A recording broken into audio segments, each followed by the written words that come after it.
लाखों लोगों का सामना पुलिस से होता है। कभी इन्वेस्टिगेशन के दौरान, कभी प्रोटेस्ट के दौरान, कभी ट्रैफ़िक चेकिंग के दौरान या फिर कभी एक विक्टिम के रूप में इंसाफ़ की तलाश करते हुए। लेकिन एक सवाल आज भी हम सब के ज़हन में रहता है, जैसे कि पुलिस की पावर्स क्या-क्या हैं, उनकी लिमिट्स क्या हैं और पुलिस कानूनी तौर पर क्या-क्या कर सकती है। सपना मैम, जुड़ने के लिए बहुत-बहुत जी। धन्यवाद। ऐसे ही कुछ महत्वपूर्ण प्रश्नों को हम आपके साथ डिस्कस करेंगे। मैम, पहला सवाल ये है कि हमने ये सब सुन रखा है कि एफआईआर करने करने से लॉन्च करने से पुलिस ने मना कर दिया। तो इसमें विक्टिम पार्टी के क्या-क्या राइट्स हैं?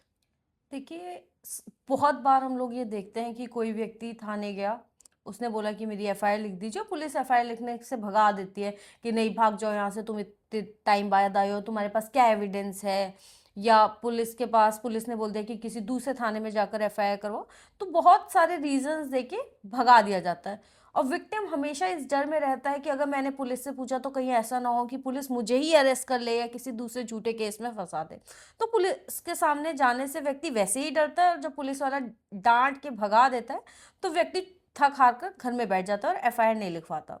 तो सबसे इंपॉर्टेंट बात यह है कि अगर कोई भी कॉग्निजेबल ऑफेंस हुआ है, कॉग्निजेबल ऑफेंस वो ऑफेंस होते हैं जो बहुत ही सीरियस किस्म के होते हैं, जिसमें 3 साल से ज़्यादा की सज़ा हो सकती है, जैसे कि डकैती का केस हो गया, मर्डर का केस हो गया, रेप जैसे केसेस जो गंभीर श्रेणी में आते हैं, जो गंभीर अपराध होते हैं, वो कॉग्निजेबल ऑफेंस होते हैं और उनमें अक्सर 3 साल से ज़्यादा की सज़ा होती है।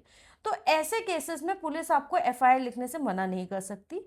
सुप्रीम कोर्ट ने Lalita Devi versus state of UP के केस में ये क्लियर कट कहा था कि अगर कोई भी कॉग्निजेबल ऑफेंस होता है, संज्ञेय अपराध होता है, तो पुलिस उसमें ये नहीं कह सकती कि हम इन्वेस्टिगेट करेंगे और फिर एफआईआर लिखेंगे। पुलिस को उसमें एफआईआर लिखनी ही होगी, और बीएनएसएस में भी ये कहा गया है कि पुलिस को कॉग्निजेबल ऑफेंसेस में एफआईआर लिखनी होगी। तो ये मैंडेटरी होता है। अगर पुलिस फिर भी एफआईआर लिखने से मना कर देती है, तो आप अपनी रिटन कंप्लेंट उच्च अधिकारियों को, जो बड़े स्तर के अधिकारी होते हैं, एसपी या एसीपी, अगर कमिश्नरेट है तो वहाँ पर एसीपी के पास या एसपी के पास जाकर अपनी कंप्लेंट रिटन में दे सकते हैं। पोस्ट के थ्रू भी आप भेज सकते हैं। तो जो उच्च अधिकारी होते हैं वो उसके ऊपर एक्शन लेंगे। अगर वहां पर कोई कॉग्निजेबल ऑफेंस होता है तो एफआईआर के आदेश दे देते हैं। अगर वहां से भी आपकी एफआईआर रजिस्टर नहीं होती है, तो उसके बाद आप कोर्ट में अपनी एक कंप्लेंट लगा सकते हैं, कंप्लेंट केस फाइल कर सकते हैं। और कोर्ट को अगर लगता है, मजिस्ट्रेट को अगर लगता है कि हाँ, इसमें कोई कॉग्निजेबल ऑफेंस बनता है, संज्ञेय अपराध बनता है, तो वहां पुलिस को एफआईआर करने का आदेश दे देती है। इसका मतलब कि व्यक्ति के पास ये अधिकार है कि अगर पुलिस आपकी एफआईआर नहीं लिख रही है, तो आप उच्च अधिकारियों को रिटर्न में यानी कि लिखित में अपनी शिकायत दें। और अगर वहां पर कोई संज्ञेय गंभीर अपराध बनता है तो एफआईआर हो जाएगी। अगर वहां नहीं होता तो वकील के माध्यम से आप कोर्ट में अपनी कंप्लेंट फाइल कर सकते हैं और मजिस्ट्रेट एफआईआर के आदेश दे देता है। जी। मैम, एक अभी भारतीय नागरिक सुरक्षा संहिता में एक कॉन्सेप्ट एस्टैब्लिश किया गया है ज़ीरो एफआईआर का। वो उसके बारे में आप थोड़ा-सा अगर बता पाएँ? देखिए, जैसे कि मैंने अभी पहले भी आपके सवाल के जवाब में ये बात बताया कि अक्सर पुलिस ये एक्सक्यूज दे देती है, ये बहाना ले लेती है कि भाई हमारी जुरिस्डिक्शन में ये नहीं हुआ है, ये हमारे एरिया में नहीं आता, जहां पर अपराध हुआ है वहां जाकर अपनी कंप्लेंट करो, वहां जाकर अपनी एफआईआर लिखवाओ। तो पुलिस अक्सर ऐसा कर देती थी। तो इसके ऊपर पहले भी गाइडलाइन थी कि किसी भी गंभीर अपराध के केस में आप जहां जो भी नियरेस्ट पुलिस स्टेशन हो वहां जाकर अपनी कंप्लेंट दे सकते हैं। इसके ऊपर गाइडलाइंस थी जिसे जीरो एफआईआर कहते हैं। लेकिन अब ये कॉन्सेप्ट आ गया है कि कोई भी पुलिस स्टेशन या कोई भी पुलिस वाला ये कहकर आपकी एफआईआर लिखने से मना नहीं कर सकता कि ये उसके जुरिस्डिक्शन में अपराध नहीं हुआ है।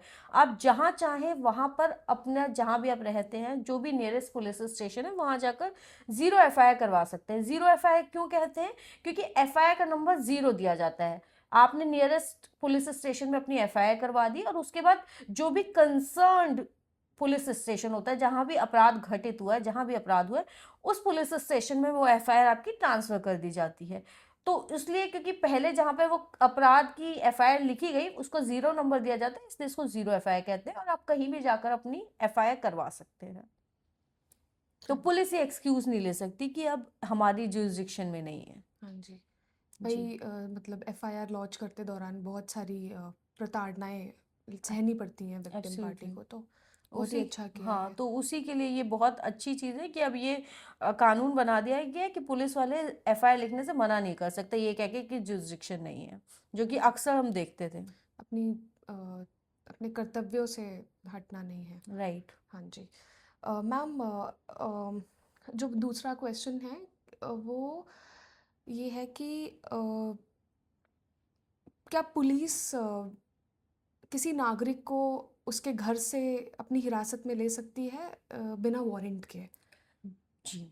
देखिए, अक्सर क्या होता है ना, हिंदी मूवीज़ ने ये लोगों को बता दिया कि पुलिस के पास अगर पुलिस वारंट नहीं लेके आई है, तो पुलिस आपको अरेस्ट नहीं कर सकती। पुलिस विदाउट वारंट आपको अरेस्ट कर सकती है उन केसेस में जहां पर कोई कॉग्निजेबल ऑफेंस पुलिस की नज़रों के सामने हो रहा है, या फिर कोई ऐसा कॉग्निजेबल ऑफेंस हुआ है जहां को आपको अरेस्ट करना बहुत ही ज़रूरी है। जैसे कि मर्डर का केस है, अगर वो मर्डर का केस हुआ है, किसी मर्डर हुआ है और आपके खिलाफ एफआईआर लिख दी गई है, तो पुलिस आपको अरेस्ट कर सकती है। या कोई भी ऐसा केस है जहां पर पुलिस को ऐसा लगता है 7 साल से ज़्यादा की सज़ा है या 7 साल से कम की सज़ा, पुलिस को लग रहा है कि आपको अरेस्ट करना मैंडेटरी है, ज़रूरी है, तो पुलिस आपको अरेस्ट कर सकती है। या फिर पुलिस कोर्ट ने आपको पीओ डिक्लेयर कर दिया है, पीओ मतलब प्रोक्लेम्ड ऑफेंडर घोषित हम्म। कर दिया, तो भी पुलिस आपको अरेस्ट कर सकती है। या आपके पास कोई ऐसी चीज़ निकली, मतलब आपके पास कोई स्टोलन प्रॉपर्टी है या कुछ ऐसी चीज़ें, तो ऐसे केसेस में भी कई बार पुलिस आपको अरेस्ट कर सकती है इन्वेस्टिगेशन के लिए, अगर आप पुलिस के पास ऐसे ग्राउंड्स हैं। तो कुछ ऐसे केसेस होते हैं जहाँ पर या फिर कोई पुलिस काम कर रही है या कोई सरकारी ऑफिसर काम कर रहा है और आप उनको काम नहीं करने दे रहे हैं, तो ऐसे केसेस में भी पुलिस आपको अरेस्ट कर सकती है। हाँ जी। तो कुछ ऐसे केसेस हैं जिसमें पुलिस आपको विदाउट वारंट अरेस्ट कर सकती है, लेकिन वो बहुत कम, मतलब कोई रीजन होना चाहिए, पुलिस के पास सॉलिड रीजन होना चाहिए, तभी पुलिस आपको विदाउट वारंट अरेस्ट कर सकती है। हम्म। मैम, अरेस्टेड व्यक्तियों के क्या राइट्स हैं? देखिए, अगर किसी भी व्यक्ति को पुलिस अरेस्ट करती है तो अक्सर सबसे पहले तो व्यक्ति बहुत डर जाता है कि वो सवाल पूछने की हिम्मत नहीं कर पाता। लेकिन अगर पुलिस किसी को अरेस्ट कर रही है तो भी उस व्यक्ति के कुछ फंडामेंटल राइट्स होते हैं जो उसको इस देश के कॉन्स्टिट्यूशन ने दिए हैं। हम्म। कि पुलिस किसी भी व्यक्ति को अरेस्ट कर रही है तो उसको ये बताना बहुत ज़रूरी है कि उसको अरेस्ट क्यों किया जा रहा है। अगर पुलिस ये नहीं बताती है कि उसको क्यों अरेस्ट किया गया है, तो वो अरेस्ट इलीगल डिटेंशन बन जाता है, मतलब कि वो अरेस्ट ही गैर कानूनी हो जाता है और उसमें आप डायरेक्ट सुप्रीम कोर्ट तक को अप्रोच कर सकते हो। दूसरी चीज़ होती है कि अगर पुलिस ने किसी को अरेस्ट कर लिया तो उस व्यक्ति के नियर या डियर किसी फैमिली में या किसी रिलेटिव को बताना ज़रूरी होता है। उस व्यक्ति को ये इन्फॉर्म करना ज़रूरी होता है कि वो अपने चॉइस के किसी भी वकील को रख सकता है, उससे कंसल्ट कर सकता है, और उसके पास अगर पैसे नहीं है, वो अफोर्ड नहीं कर सकता, तो वो लीगल सर्विसेज ले सकता है, उसको पुलिस भी ऑफर करेगी, हम्म। है ना? तो ये कानूनी सहायता उसको निशुल्क भी मिलती है कोर्ट की तरफ से। तो ये कुछ कानूनी अधिकार है। मेडिकल चेकअप होगा उसका 24 घंटे के अंदर अंदर उसे मजिस्ट्रेट के सामने प्रोड्यूस करना ज़रूरी होता है। तो ये सारे कुछ कानूनी अधिकार हैं जो हर व्यक्ति को मिले हुए हैं, और पुलिस अगर उन सबको फॉलो नहीं करती है तो उसका जो अरेस्ट किया जाता है उसको इलीगल डिटेंशन बोला जाता है। अच्छा। मैम, एक रह रह के एक क्वेश्चन जाग रहा है कि जब लोग पुलिस शब्द सुनते हैं तो उनके दिमाग में तीन चीज़ें आती हैं: प्रोटेक्शन, फियर, अथॉरिटी। एब्सोल्युटली। तीन इमेजेस बनती हैं। तो एक एक व्यक्ति जो विधिक शिक्षा में परिपूर्ण है, आपके पार्ट से मैं जानना चाहूँगी कि सोसाइटी में क्या ऐसे मिसकंसेप्शंस हैं जो सिटीजन्स के बीच में एग्जिस्ट करते हैं रिगार्डिंग द पुलिस? देखिए, अक्सर ये बात आपने बिल्कुल सही की कही कि अगर किसी भी व्यक्ति को पुलिस दिखाई देती है तो उसको यही 3 इमोशंस होते हैं, अथॉरिटी, फियर और प्रोटेक्शन। कि या तो पुलिस जो कह रही है वो सही है, वो उसको क्वेश्चन नहीं कर सकते, या उन्हें पुलिस से डर लगता है, या फिर उन्हें लगता है पुलिस आई है तो अब हमें बचा लेगी। लेकिन फिर भी पुलिस को लेकर कुछ मिसकंसेप्शंस हैं। जैसे कि पुलिस अगर मना कर दिया कि हम आपकी एफआईआर नहीं लिखेंगे, तो लोगों को अवेयरनेस नहीं है, इसलिए उनको ये पता ही नहीं है कि अगर पुलिस ने मना कर दिया तो भी उनकी एफआईआर लिखवाई जा सकती है, और कॉग्निजेबल ऑफेंसेस में पुलिस को एफआईआर लिखनी पड़ेगी।